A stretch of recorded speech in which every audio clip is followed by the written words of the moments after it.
नमस्कार, मी आहे आपला प्रिय बल्लवाचारी Sanjeev Inamdar and welcome to my YouTube channel, जिचं नाव आहे स्वाद यात्रा.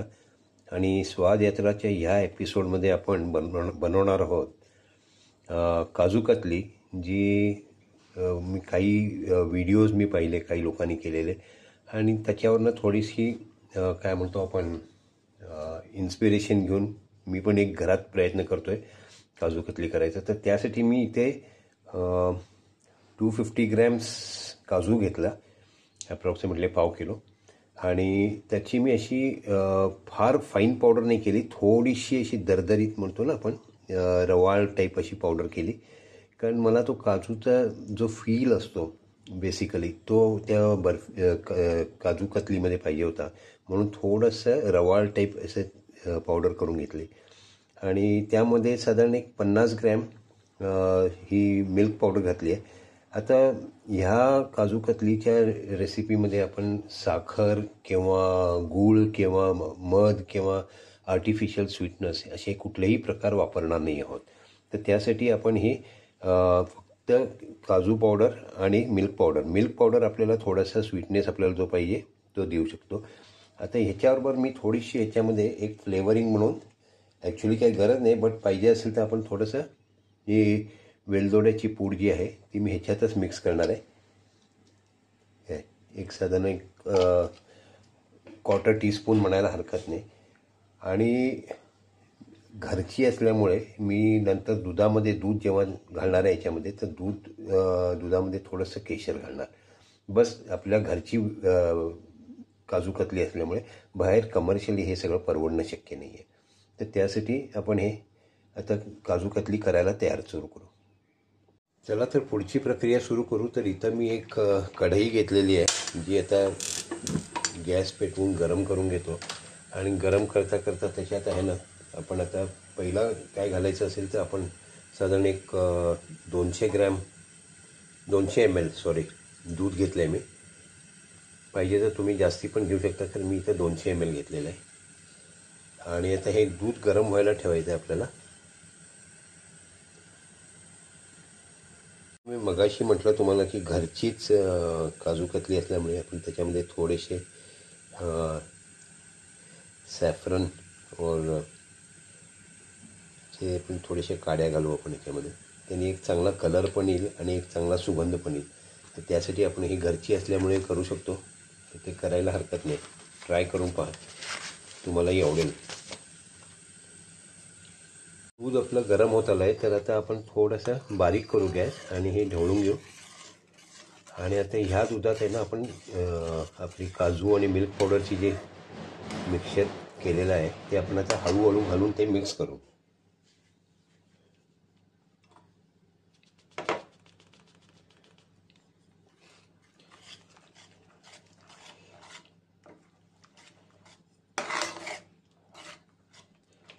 मेन म्हणजे काय, आपल्याला ह्याच्या गाठी होऊन द्यायच्या नाही आहेत आणि ते स्मूथ एक मिक्सचर व्हावं म्हणून मी आपण हळूहळू मिक्स करतो आहे, बाकी काही नाही आहे.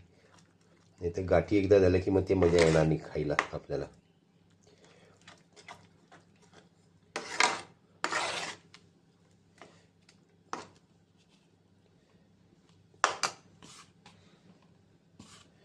मिल्क पावडरमुळे काय होणार आहे, आपल्याला ही साधारण आवळून पण येईल बर्फी, आणि एक स्वीटनेस पण मिळेल. दोन्ही ॲडव्हान्टेज आपल्याला मिळणार आहे ह्याचा, मिल्क पावडर आणि ह्याचा. तर आता आपण आता हळूहळू हे मिक्स करायला सुरू करू.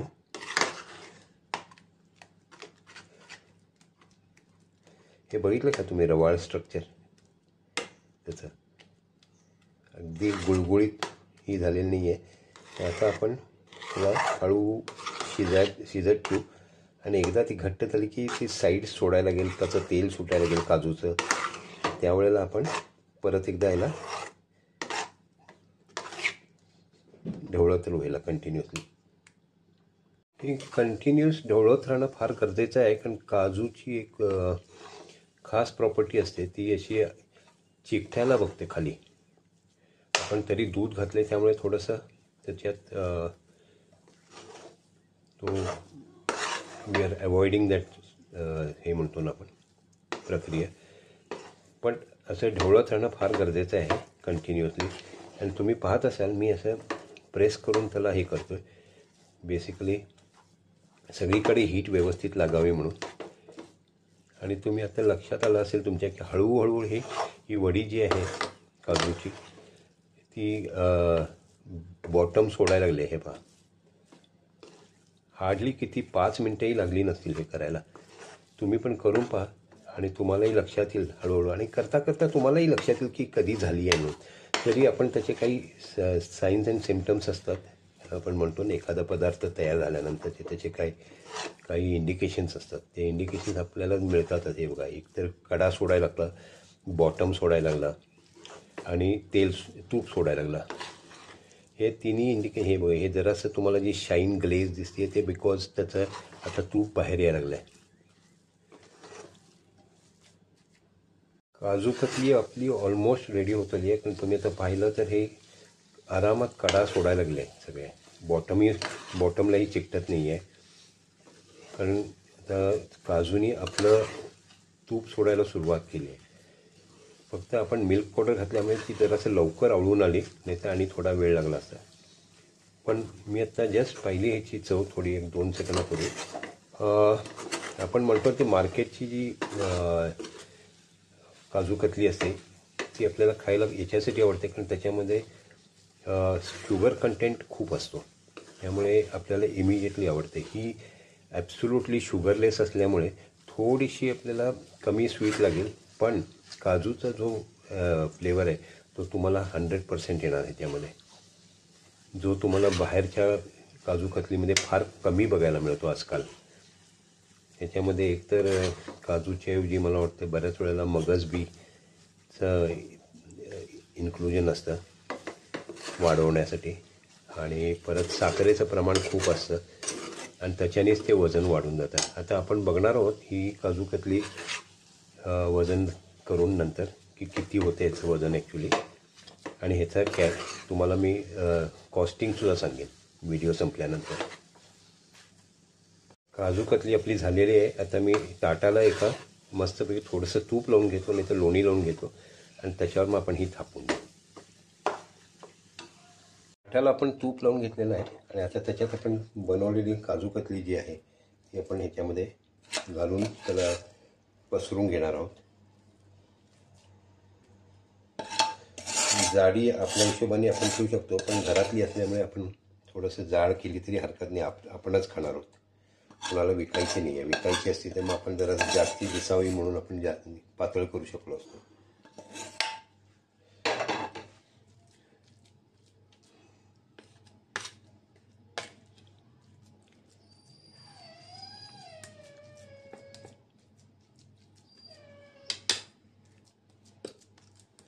आता ह्याच्यावरती कमर्शियली चांदीचा वर्क वगैरे लावतात, तो दिसायला चांगलाच लागतो तो. आणि बेसिक त्याचं पर्पज दिसणंच आहे जास्त, की त्याला काही चांदीच्या वर्कला काही चव नसते फारशी. मेन चव तुमच्या इन्ग्रेडियंट्सलाच आहे. तर इथं आपली मेन चव आहे ही ह्याची असणार आहे. हे भाग थोडंसं आपण त्याला सेटिंग करून घेऊ आपल्या हिशोबाने थिकनेस. आता माझा थिकनेस जरा जास्ती असणार आहे कारण आपण घरची असल्यामुळे मी म्हटलं मगाशी. हे करून घेऊ आपण आणि मग फायनली त्याला थंड व्हायला एक अर्धा 1 तास, 1-2-3 तास ठेवून देऊ. सॉरी, नॉट अर्धा 1 तास, 1-2-3 तास ठेवू, म्हणजे ती एकदम चांगली सेट होईल. घरी केलेल्या काजू कतलीचा थिकनेस दिसतोय का तुम्हाला आता याच्यातून? या थिकनेसची वडी तुम्हाला आजकाल बघायला पण मिळणार नाही. घरी असल्यामुळे आपण हे थिकनेस आपण मेंटेन करू शकतो आणि खाताना आपल्याला एक कसं म्हणजे बाईट म्हणतो ना, तोंडात एक बाईट पाहिजे खाताना, तो मिळू शकतो.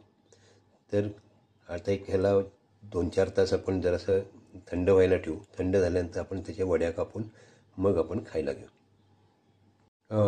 काजू कतलीचा साईज बघितला का तुम्ही? वेल, मगाशी मी तुम्हाला म्हटलं होतं की मी काजू कतली ही करायला आपल्याला खर्च किती येईल हे मी सांगेन म्हणून.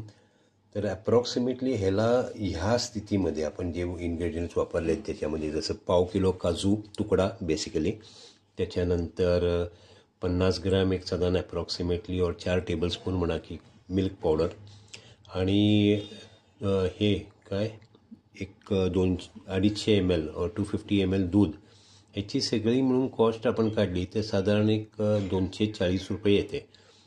बरं, आपण याच्यामध्ये थोडीशी वेलदोड्याची पूड घातली, थोडंसं केशर घातलं आणि हे सगळं धरलं तरी आपण ह्याची कॉस्ट मला वाटते 250 रुपयाच्यापेक्षा काही जास्ती जाणार नाही. आता 250 रुपयामध्ये ही आपली काजू कतली जी तयार झालेली आहे ती ॲप्रॉक्सिमेटली आणून 450 ग्रॅम आहे. ओके, आता 450 ग्रॅम आपल्याला 250 रुपयाला पडली असं समजून चला.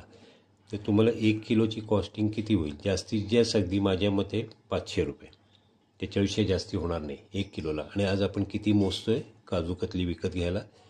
जस्ट तुमचं तुम्ही कॅल्क्युलेट करून पहा आणि मग तुम्ही बघा की आपण घरी केलेली बरी, जी एकदम शुद्ध असेल आणि टेस्टी असेल. आता ह्याच्यामध्ये तुम्हाला पाहिजे तर साखर तुम्ही घालून घेणार असाल तर साखर घालू शकता. साखर ॲप्रॉक्सिमेटली मी म्हणेन की एक 100 ग्रॅम साखर खूप झाली, तेवढी पण गरज नाही आहे. पण पाहिजे असेल तर तुम्ही मॅक्झिमम 100 ग्रॅम साखर घाला, त्याच्यापेक्षा कमी घातली तरी चालते. पण 100 ग्रॅम साखरेची किंमत वाढून वाढून किती वाढणार आहे? एक 5 रुपये धरा त्याच्यावर, तर 250 तर 255 रुपये होईल, एवढंच अर्धा किलोला ॲप्रॉक्सिमेटली सांगतो मी. तर अर्धा किलोला 255 रुपये, तर 1 किलोला किती पडले? 510 रुपये. हां, तर 510 रुपयामध्ये तुम्ही एकदम बाजारपेक्षा चांगली काजू कतली खाऊ शकता. तर करून पहा आणि मला कळवा. तुमच्या प्रतिक्रियाची वाट पाहतोय मी. Thank you so much. चला, तर आपली काजू कतली सेट झालेली आहे. आता आपण त्याला चिरायला घेऊ. तर जनरली जसं डायगनलीच चिरतात तसं आपण सुद्धा डायगनलीच चिरणार आहोत. कारण आपली जाड असल्यामुळे मी जरासं बारीक हे करतो आहे,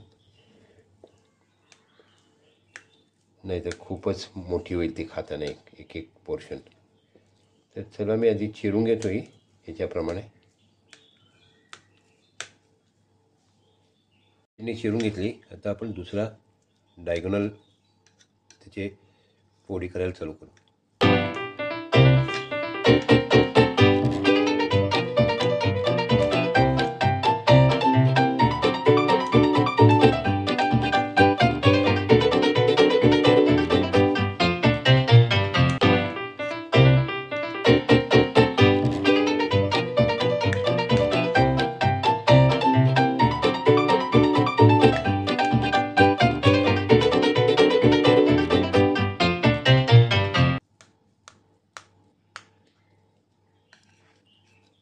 आपण काढू एक. ही पहा कशी मस्त लुसलुशीत.